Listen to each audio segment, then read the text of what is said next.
Muy buenos días, qué gusto verlos nuevamente, una semana más. Gracias a Dios porque podemos vernos las caras. Para quienes no me conocen, mi nombre es Julio Díaz, soy uno de los dos pastores de Doxa Iglesia Cristiana. Y si es la primera o segunda ocasión que nos visitas, te doy la más cordial bienvenida. Espero que se puedan sentir como en casa, pero también que puedan sentirse confrontados hasta cierto punto por la palabra del Señor. Estamos en los capítulos finales de esta serie de Hechos de los Apóstoles, la iglesia en el poder del Espíritu Santo. Y el día de hoy estaremos en el capítulo 25, a partir del capítulo 25, versículo 13, hasta el capítulo 26. Es decir, vamos a ver la mitad del capítulo 25 y todo el capítulo 26. Pero antes de comenzar, necesitamos poner este tiempo nuevamente en manos del Señor para que el Espíritu Santo haga su voluntad en nuestra vida y podamos escuchar de una mejor manera su palabra. Vamos, acompáñame a orar. Amado Padre, te damos gracias. Gracias porque tú nos has traído en esta mañana para cantarte, para exaltarte, para alabarte y para conocer más de ti. Gracias, Señor, porque tú eres bueno. Y Padre, te necesitamos. Te necesitamos para poder escuchar de una mejor manera tu palabra y que haya una transformación en nuestras vidas a través de ella. Gracias, Señor, porque la gloria es para ti, la honra es para ti. Y utilízame, Señor, porque te necesito. No quiero agregarle nada al pasaje ni quitarle nada, Señor. Simplemente expresar el mensaje que tú ya nos has dejado en tu palabra. Gracias, Padre, por ese privilegio. Gracias, Señor, por esta mañana en Cristo Jesús. Amén. Ok, en esta ocasión no leeremos el pasaje porque es un pasaje bastante extenso, pero recuerda que estaremos entonces del capítulo 25 a partir del versículo 13 y abarcaremos todo el capítulo 26. Y de esta porción se deriva el título del sermón, que básicamente es la investigación extraoficial. La investigación extraoficial. Y el día de hoy veremos nuestro pasaje simplemente a través de 3 puntos, 3 ideas generales. La primera todavía no va a salir en sus pantallas, pero puedes poner atención y más adelante saldrá, es la presentación del acusado, que abarcará del versículo 13 al 27 del capítulo 25, la presentación del acusado. Segundo punto, el antes y después del acusado, que básicamente va a ser capítulo 26 del versículo 1 al versículo 23 y la respuesta para el acusado. Capítulo 26, versículos finales, versículos 24 al 30. ¿Ok? Esto es como veremos, nos acercaremos al pasaje en esta mañana. Y la idea principal, ¿cuál es? La idea central. Nosotros hacemos esto porque es más fácil recordar esta idea. Y si alguien te pregunta, oye, ¿de qué hablaron? ¿De qué hablaron el sermón el día de hoy? Pues es más fácil que puedas recordarlo a través del argumento, de la idea, el cual es el siguiente. Para algunos el evangelio es locura. Para otros es el llamado al arrepentimiento y volver a Dios, por lo que debe ser proclamado a todos. Esta es la idea en la que estaremos el día de hoy. La repito, para algunos el evangelio es locura, para otros es el llamado al arrepentimiento y volver a Dios, por lo que debe ser proclamado a todos. Seguramente, como sabemos, hay sucesos en nuestra vida que pueden marcar un antes y un después. puede ser alguna situación que te haya sucedido, alguna enfermedad en la cual te dijeron, ¿sabes qué? Si no sigues o si no cambias estos hábitos y desarrollas otros, que haces ejercicio, dejas algunos alimentos y empiezas a consumir otros, tu salud se va a ver mermada. O ya no vas a mantener la poca salud que tal vez tienes. Eso puede ser un ejemplo. O simplemente hubo un momento, una situación problemática, una adicción, y llegó un punto en que se dijo, hasta aquí, se acaba esto y continúas. Tienes que cambiar hábitos.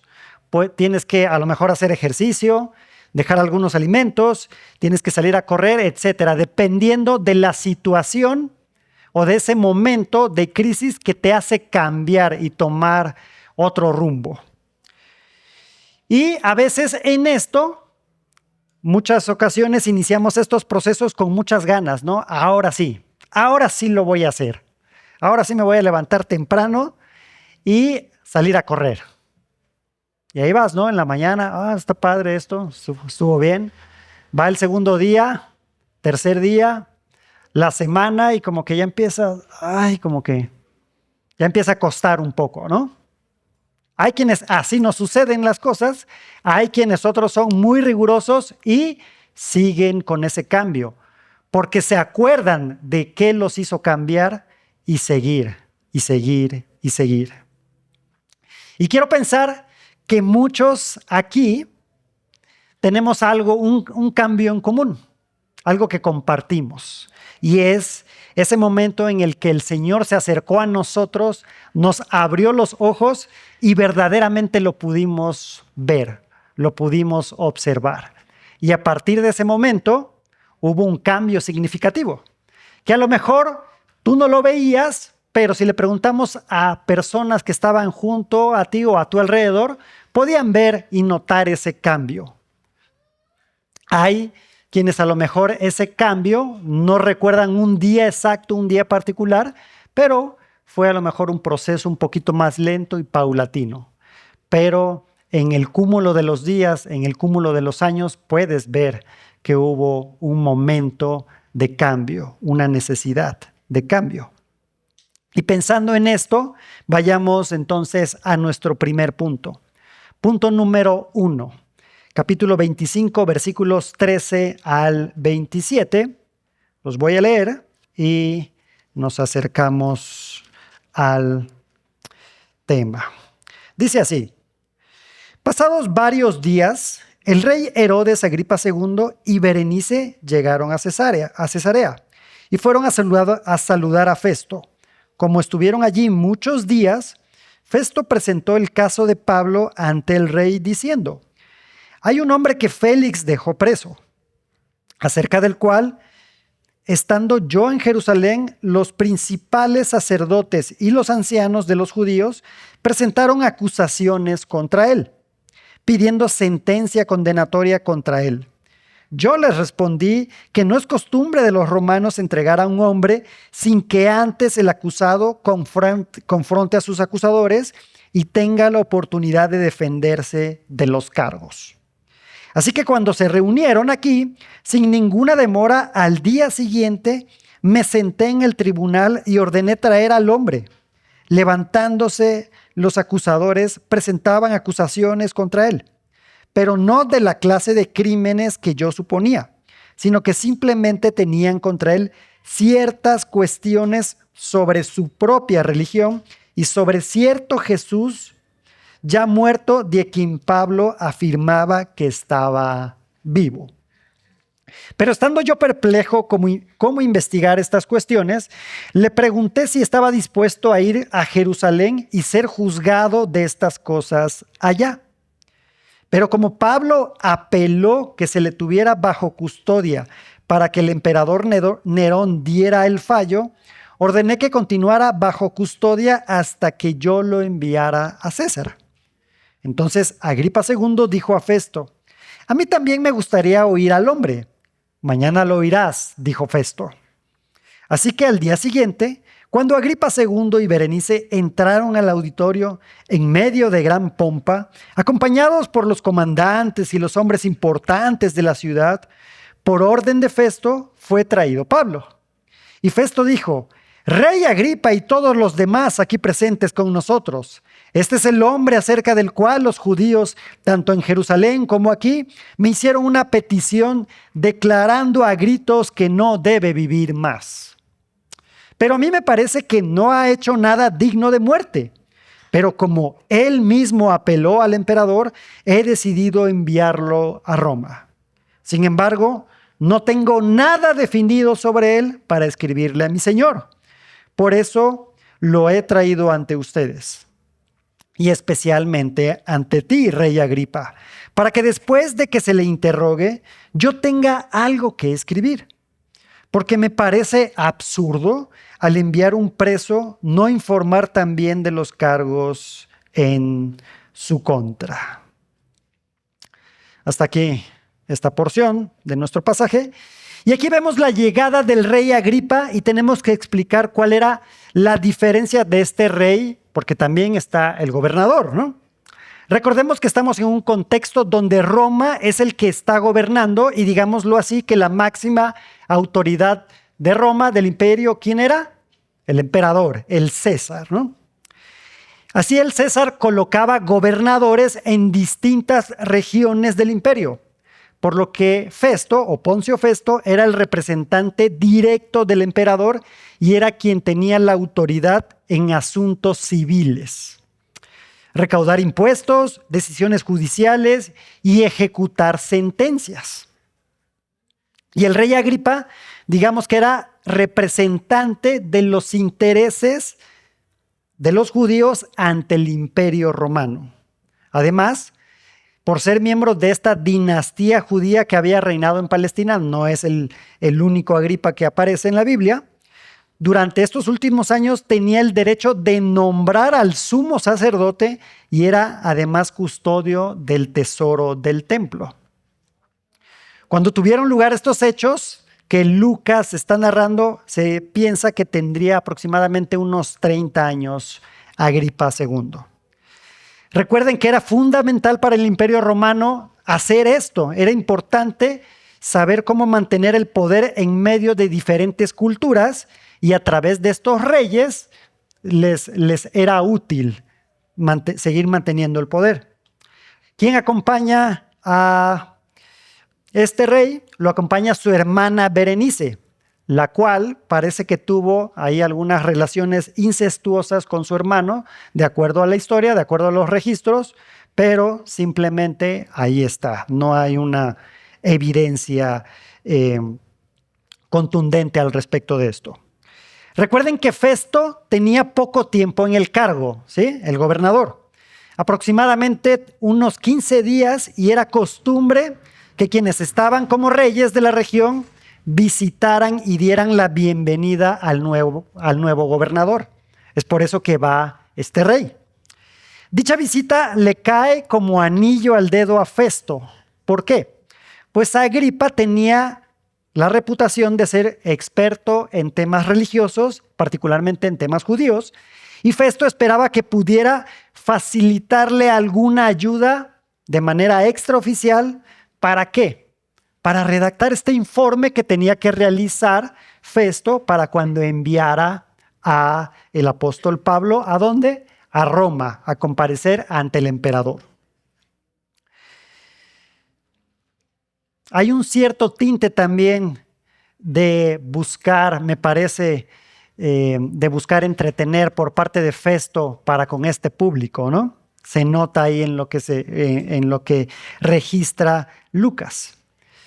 Llegan y están unos días ahí, Verónica y el rey, y supongo que buscando la ocasión, Festo, ahí en el versículo 14 dice: fíjense que hay un hombre que Félix dejó preso, y empieza a explicar el caso de Pablo, donde los sacerdotes y ancianos de los judíos presentaron acusaciones contra él, básicamente pidiendo sentencia condenatoria. Casi, ya nos escuchaste, ahora tienes que juzgarlo y condenarlo. Esa era casi, en otras palabras, lo que estaban pidiendo los judíos. Donde el versículo 16, Festo se muestra como defensor del buen derecho romano. Porque dice, donde el acusado debe hacerle frente a sus acusadores y tenga oportunidad de hacer su defensa contra la acusación. Aquí explica que desde que él llegó a sustituir a Félix, el proceso de Pablo ha sido expedito. Aunque recordemos que no necesariamente muy objetivo, que digamos. Pues si recuerdas el versículo 9 de este mismo capítulo 25, se nos dice que Festo quería hacer un favor a los judíos. Y ahí se ve, desde esa época se notaban ahí algunas prácticas no muy adecuadas. Lo cual lleva de alguna manera a Pablo, es decir, esto empujan a Pablo de alguna manera a apelar al César, porque Pablo es ciudadano romano.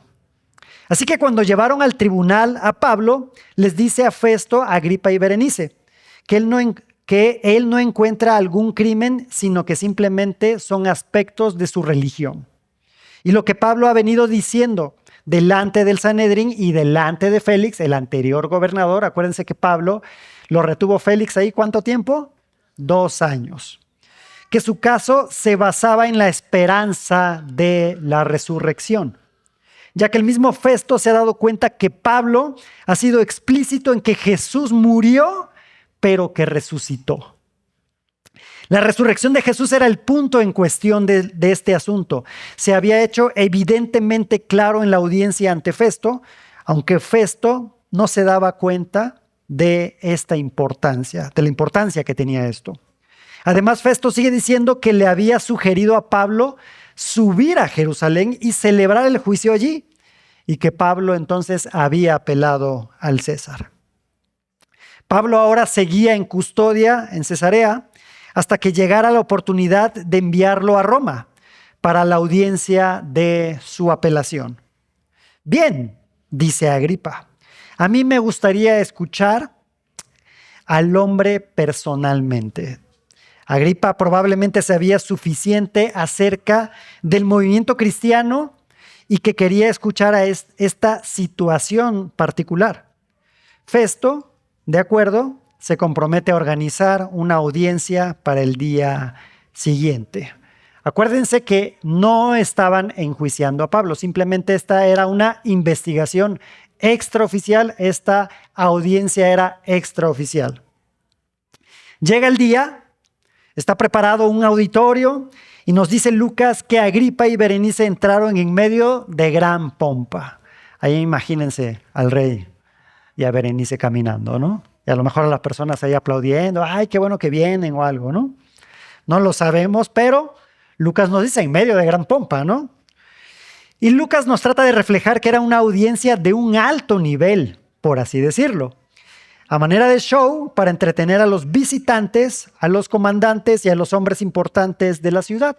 Porque finalmente, si era una situación extraoficial, pues bien pudo haber, vamos a hablar con él aquí en corto y ya, ¿no? Pero hicieron esta gran pompa, ¿no? Están ahí los comandantes, los hombres importantes de la ciudad. Seguramente la mayoría eran gentiles y nada como un buen espectáculo romano para dar una aparente buena señal de cómo se hacen las cosas. Guardando el derecho de los hombres, claro, si eras romano, ¿no? Ya que no había necesidad de ser engalanada esta audiencia, ¿no? Por eso pienso que era parte también de un show ahí para entretener. Pablo fue entonces conducido a la sala de la audiencia y Festo lo introdujo a Agripa, ya le había dicho algunas cosas y también lo expresa ahí para que escuchen los demás la condición de Pablo. Y como no había podido encontrar nada que sostuviera los cargos capitales, por así decirlos, porque estaban pidiendo la cabeza de Pablo, que sus demandantes judíos instaban contra él, pues había apelado al César. Y de estos últimos versículos del capítulo 25, observemos que Festo estaba bastante perdido acerca de los términos en los que debía elaborar este informe en el caso de Pablo, Pues Festo, ¿qué es lo que dice? No tengo nada definido sobre él para escribirle a mi señor. Cuando dice mi señor se refiere al emperador. Porque me parece absurdo al enviar un preso no informar también de los cargos en su contra. Por lo que Festo estaría muy contento o estaba muy contento de que Agripa le ayudara en esta situación. A lo mejor para aclarar ahí algunos detalles porque simplemente el gobernador no tenía mucha idea. Recuerda que no es un juicio, simplemente parte de esta investigación que se está realizando y Festo necesita hacer este reporte. Recuerda que Festo lleva muy poco tiempo en la provincia, probablemente menos de un mes, y es que no estaría a lo mejor enterado de buena parte de los detalles sobre la religión judía y sobre el modo en que llevaron el caso particular de Pablo. Por eso ve a Agripa una muy buena oportunidad para él de enterarse mejor de las acusaciones hacia Pablo. Esto es lo que está sucediendo. Esto de alguna forma nos da el contexto de las cosas, el cual es el punto número 1, la presentación del acusado. Ahí está el acusado con ciertas condiciones. Por lo que esto nos lleva a un segundo punto, una segunda división. Versículos 1 al 23 del capítulo 26, el antes y después del acusado. Vamos a leer los versículos. Acompáñame con tu vista. Agripa II dijo a Pablo: se te permite hablar en tu favor. Entonces Pablo, extendiendo la mano, comenzó su defensa. Con respecto a todo aquello de que los judíos me acusan, me considero afortunado, oh rey Agripa, de poder presentar hoy mi defensa delante de usted, sobre todo porque es experto en todas las costumbres y controversias entre los judíos, por lo cual le ruego que me escuche con paciencia. Ya está ahí pidiendo tiempo de alguna forma. Versículo 4. Pues bien, todos los judíos conocen mi vida desde mi juventud, que desde el principio transcurrió entre los de mi pueblo y en Jerusalén, puesto que ellos han sabido de mí desde hace mucho tiempo. Si están dispuestos a testificar que viví como fariseo, de acuerdo con la secta más estricta de nuestra religión. Y ahora soy sometido a juicio por la esperanza de la promesa hecha por Dios a nuestros padres, que nuestras 12 tribus esperan alcanzar al servir fielmente a Dios noche y día. Y por esta esperanza, oh rey, soy acusado por los judíos. ¿Por qué se considera increíble entre ustedes que Dios resucite a los muertos?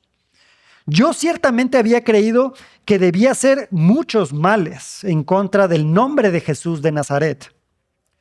Esto es precisamente lo que hice en Jerusalén. No solo encerré en cárceles a muchos de los santos con la autoridad recibida de los principales sacerdotes, sino que también cuando eran condenados a muerte, yo añadía mi voto. Castigándolos con frecuencia en todas las sinagogas, procuraba obligarlos a blasfemar y enfurecido contra ellos seguía persiguiéndolos aún hasta en las ciudades extranjeras. Ocupado en esto, cuando iba para Damasco con autoridad y comisión de los principales sacerdotes, sabían lo que estaba haciendo Pablo, ¿no? Al mediodía, oh rey, yendo de camino, vi una luz procedente del cielo más brillante que el sol, que resplandecía alrededor mío y de los que viajaban conmigo. Después de que todos caímos al suelo, oí una voz que me decía en el idioma hebreo: Saulo, Saulo, ¿por qué me persigues? Dura cosa te es dar coces contra el aguijón. Yo entonces dije: ¿quién eres, Señor? Y el Señor dijo: yo soy Jesús a quien tú persigues, pero levántate y ponte en pie, porque te he aparecido con el fin de designarte como ministro y testigo, no solo de las cosas que has visto, sino también de aquellas en que me apareceré a ti.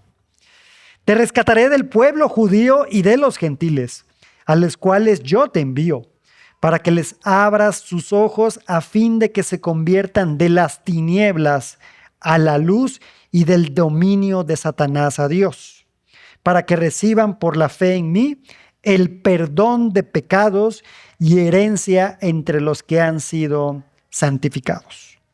Por tanto, oh rey Agripa, no fui desobediente a la visión celestial, sino que anunciaba primeramente a los que estaban en Damasco y también en Jerusalén, y después por toda la región de Judea y aún a los gentiles, que debían arrepentirse y volverse a Dios haciendo obras dignas de arrepentimiento. Por esta causa, algunos judíos me prendieron en el templo y trataron de matarme. Así que habiendo recibido ayuda de Dios, continúo hasta este día testificando tanto a pequeños como a grandes. Lo está haciendo en ese momento. No declarando más de lo que los profetas y Moisés dijeron que sucedería, que el Cristo había de padecer y que por motivo de su resurrección de entre los muertos, él debía ser el primero en proclamar luz tanto al pueblo judío como a los gentiles. Y me gustaría que pudieras ver dos cosas dentro de este punto número 2. Es decir, de alguna manera son dos subencabezados dentro de este punto 2. El primero es la anterior obediencia. Vemos a Pablo muy motivado en esta anterior obediencia, pero también una posterior obediencia, la posterior obediencia. Recuerda, punto número 2, el antes y después del acusado. Agripa toma la iniciativa en la audiencia y le da la palabra al apóstol.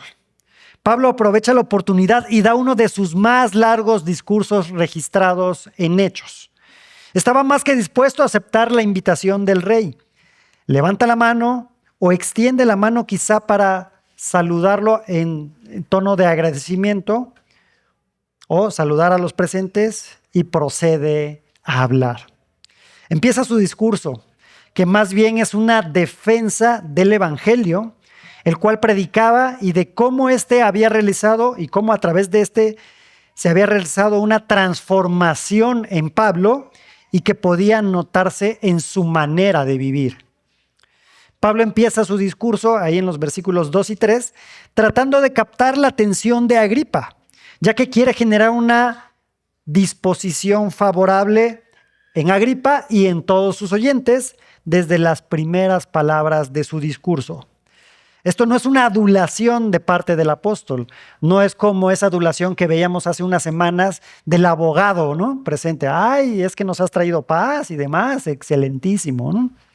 No, simplemente es una estrategia que realiza Pablo para tener la atención de sus oyentes.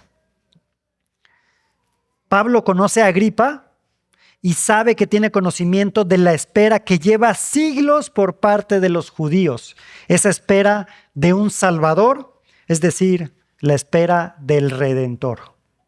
Pablo muestra algunos detalles de quién es él y que los judíos lo conocen desde su juventud, que ha vivido como fariseo de acuerdo con la secta más estricta de su religión y que todos sus contemporáneos, si se les pidiera, podían dar testimonio de eso, podían avalar lo que había sido la vida de Pablo como fariseo. Y un buen fariseo creía en la resurrección de los muertos y por obvias razones contemplaba el cumplimiento de la fe de Israel en la resurrección. Lo irónico de eso es que por esta misma razón, porque los judíos esperan a un Salvador, él estaba siendo perseguido por proclamar esa misma esperanza. Porque ya para Pablo se había cumplido esa esperanza. ¿En quién? En Jesucristo, que había muerto y que había resucitado. Esa es la acusación que tienen los judíos para con él, de alguna manera. Es por esa razón que Pablo se encuentra ahí. Es lo que le está diciendo a Agripa y a sus oyentes. Y conecta dicha esperanza con la resurrección de los muertos. Por eso pregunta en el versículo 8, ¿por qué se considera increíble entre ustedes que Dios resucite a los muertos? O como lo plantea F.F. Bruce, la misma palabra. ¿Por qué deberían pensar que era increíble que Dios honrara su esperanza y cumpliera su promesa de resucitar a los muertos? Si era lo que se suponía que estaban esperando. De alguna manera es una pregunta retórica, pues es Dios, el creador de todas las cosas, que fue capaz de crear el mundo, las estrellas, el universo. Claro que puede levantar a los muertos. Y Pablo retomará más adelante esta idea y la aplicará en Jesús. En los versículos 9 al 11 vemos esta idea, la anterior obediencia. ¿Por qué? Pablo sinceramente pensaba que estaba haciendo bien al perseguir a los cristianos. Él sinceramente pensaba, veíamos en una de hace algunas semanas cómo tenía una conciencia. Decía, yo tengo la conciencia tranquila. Porque actuaba, no que estaba actuando de manera adecuada, sino que cuando actuaba de esa manera estaba tranquilo, porque pensaba que era lo adecuado. Versículo 9 nos dice, había creído que debía hacer muchos males en contra del nombre de Jesús de Nazaret. Bastante explícito Pablo. ¿Qué es lo que hacía? Encerraba en las cárceles a los creyentes. Daba su voto cuando lo condenaban, cuando condenaban a algún creyente a muerte. Los castigaba y enfurecido los perseguía más allá de Jerusalén. Y todo esto con la autoridad que era otorgada por los principales sacerdotes. Por lo que podemos ver claramente que Pablo estaba siendo obediente a lo que creía, de acuerdo a su fariseísmo. Pablo entendía muy bien la forma de pensar de sus oponentes, pues él mismo había estado de aquel lado. Para él mismo, Pablo, a pesar de su creencia en la resurrección de los muertos, simplemente no era posible, era impensable que Dios hubiera resucitado al crucificado Jesús. Antes, claro.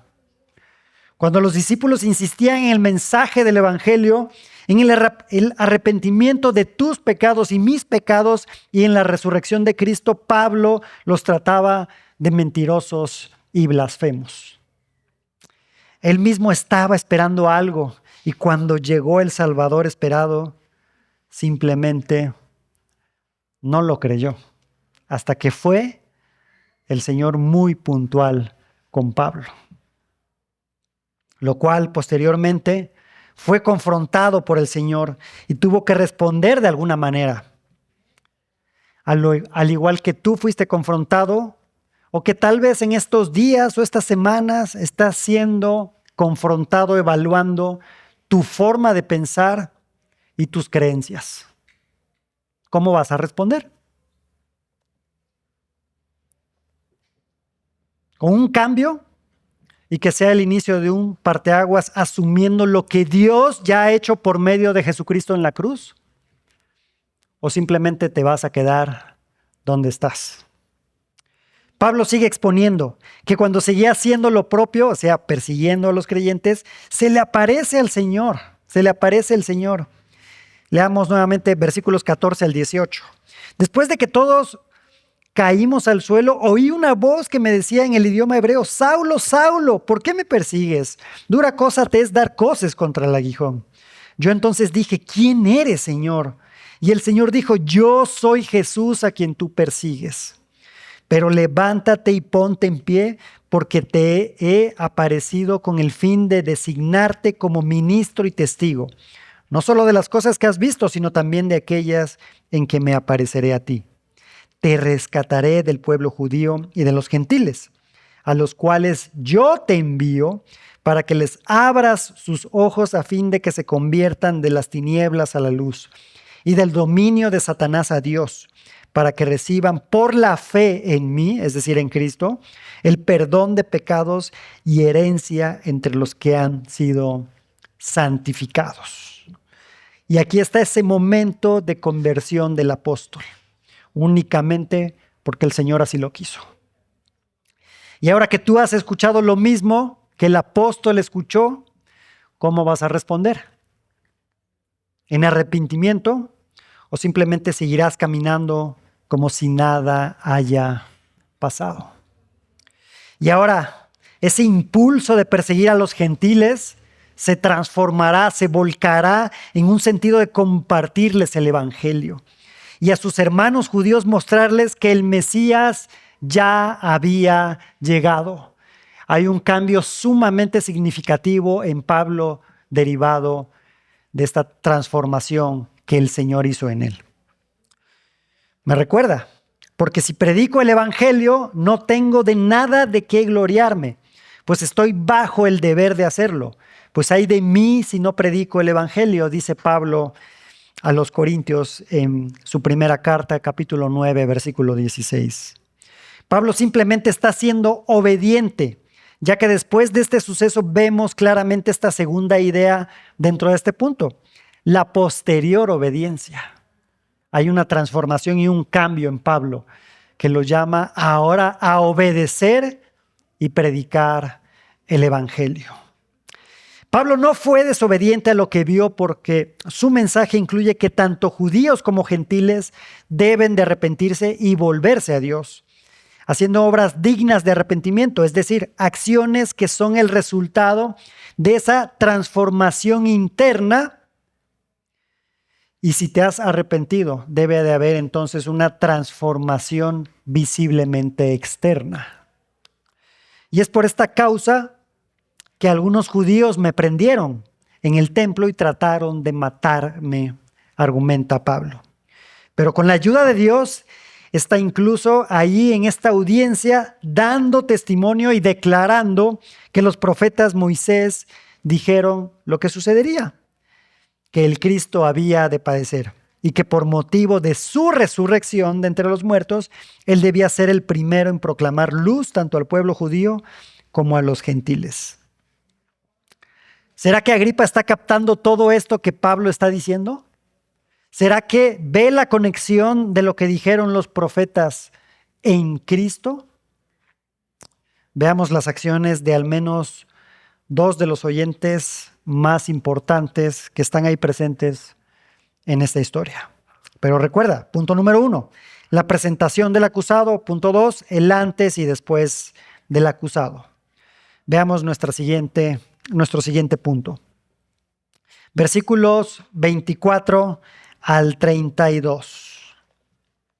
Dice así: mientras Pablo decía esto en su defensa, Festo dijo a gran voz: Pablo, estás loco. Tu mucho saber te está haciendo perder la cabeza. Pero Pablo le respondió: no estoy loco, excelentísimo Festo, sino que hablo palabras de verdad y de cordura, porque el rey entiende estas cosas. Y también le hablo con confianza porque estoy persuadido de que él no ignora nada de esto, pues esto no se ha hecho en secreto, rey Agripa. ¿Cree usted en los profetas? Yo sé que cree. Entonces Agripa II le dijo a Pablo: en poco tiempo me persuadirás a que me haga cristiano. Y Pablo contestó: quisiera Dios que ya fuera en poco tiempo o en mucho. No solo usted, sino también todos los que hoy me oyen llegarán a ser tal como yo soy, a excepción de estas cadenas. El rey, el gobernador Berenice, los que estaban sentados con ellos, se levantaron y mientras se retiraban hablaban entre sí, diciendo: este hombre no ha hecho nada que merezca muerte o prisión. Agripa II le dijo a Festo: este hombre podría haber sido puesto en libertad si no hubiera apelado al César.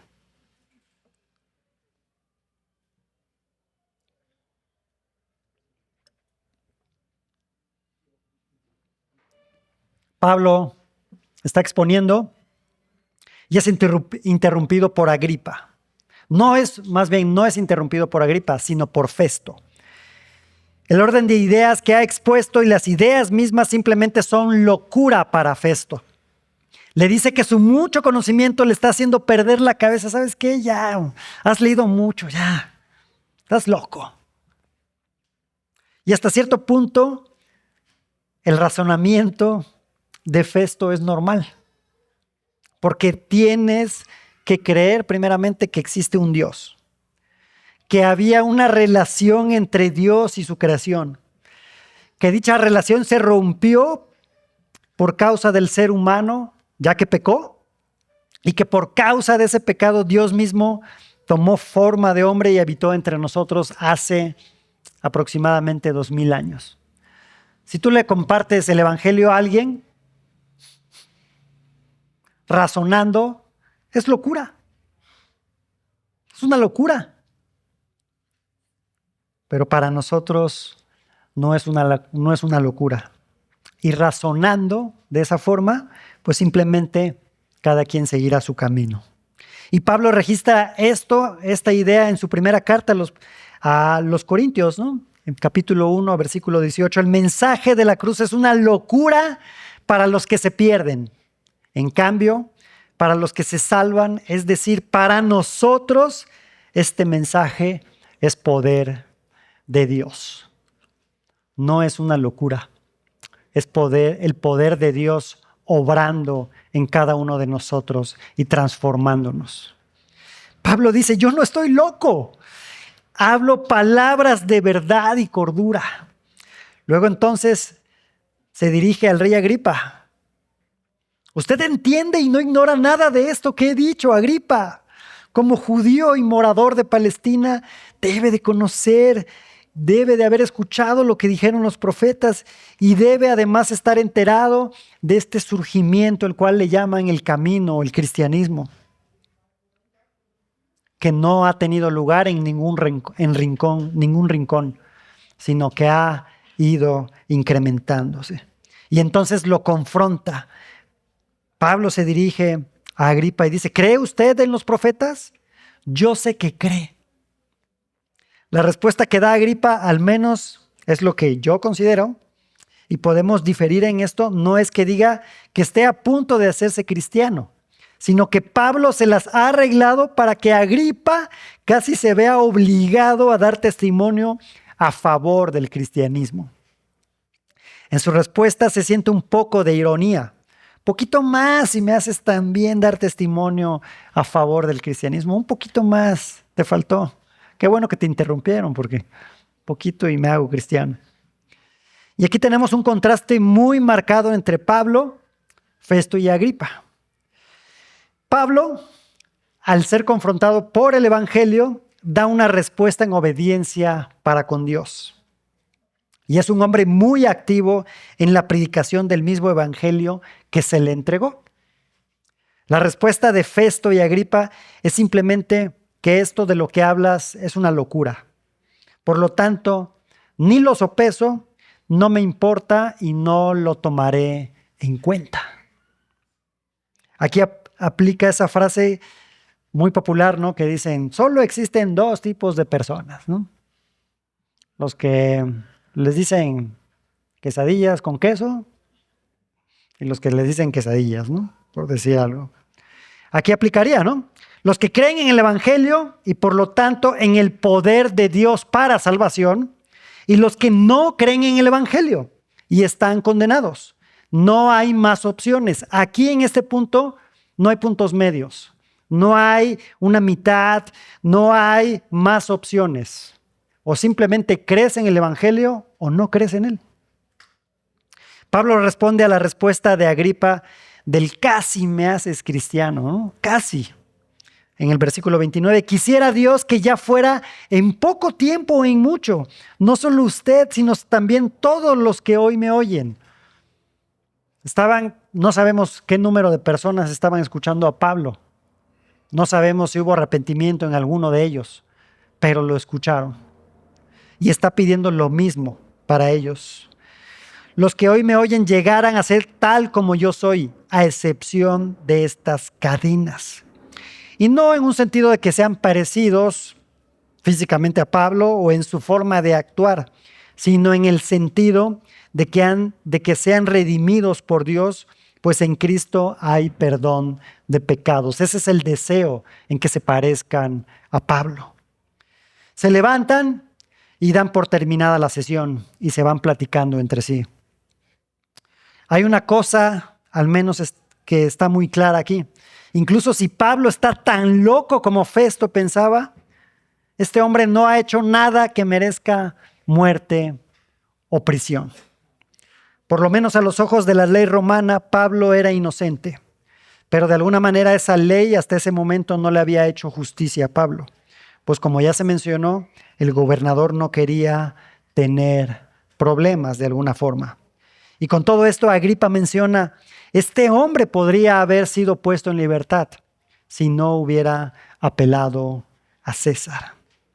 Esta última afirmación que da Agripa también puede ser que esté usando la apelación de Pablo como una excusa creada, pues soltar a Pablo puede causar o podría causar dificultades para los jefes religiosos del judaísmo. Iba a haber problemas. Entonces lo están manteniendo de alguna forma ahí. Sin embargo, sabemos que el Señor tenía las cosas bajo su control. Recuerda la idea principal. Para algunos el evangelio es locura, para otros es el llamado al arrepentimiento y volver a Dios, por lo que debe ser proclamado a todos. Entonces, tenemos esos dos grupos de personas, los que creen y los que no han creído en el evangelio. El día de hoy, para ti, si todavía estás dudoso, si estás meditando en esto, sigue meditando en estas palabras, en este texto que vimos el día de hoy. No lo eches en saco roto, como dicen. Esto tiene implicaciones eternas para tu vida. Y para quienes estamos ya en este grupo de personas que hemos creído en el evangelio, ese evangelio el cual se te ha entregado, ¿qué debemos de hacer con él? Debemos proclamarlo. Debe de ser proclamado a todos. Y hoy tienes la oportunidad, como iniciaba dando la introducción de la predicación, de que pueda ser un día de cambio, donde empecemos a corregir esa falta de predicar el evangelio en nuestro entorno. Comienza con eso, desde donde te encuentras, desde tu nicho de trabajo, en la escuela, con tus amigos, con tu familia, con tus vecinos. Busca la forma de hablar y exponer el evangelio. No se nos dio un evangelio para tenerlo guardadito y ser egoístas. Porque imagínate, a ti hubo alguien que te compartió el evangelio. No fue egoísta, lo compartió. ¿Qué vamos a hacer con él? Ponte de pie y permíteme leer un último pasaje. Colosenses 1:12 al 14. Dice así: dando gracias al Padre que nos ha capacitado para compartir la herencia de los santos en la luz, porque Él nos libró del dominio de las tinieblas y nos ha trasladado al reino de su Hijo amado, en quien tenemos redención, el perdón de los pecados. Vamos a orar. Amado Padre, te damos gracias, Señor. Gracias por tu palabra, porque podemos ver cómo tú transformas a los hombres. Podemos ver en Pablo este cambio significativo de tener un celo por la religión, por su fariseísmo, y ahora, posteriormente, haber tenido un celo por el evangelio, Señor. Porque tú lo enviaste a llevar el evangelio a lugares lejanos. Y Padre, permite que hoy no estemos esperando en llevar el evangelio a un lugar lejano, Y claro, si tú pones en nuestro corazón eso, que así sea, pero que seamos fieles en lo poco, desde los lugares donde estemos, donde nos encontremos, que podamos llevar estas palabras de vida, que podamos entregar las palabras de salvación y mostrar lo maravilloso que eres, pero la necesidad que tienen todas las personas de ti, y que haya una restauración de esa relación rota con Dios, y que únicamente es a través de Cristo. Gracias, Señor, por este día. Dejamos este tiempo en tus manos. Amén.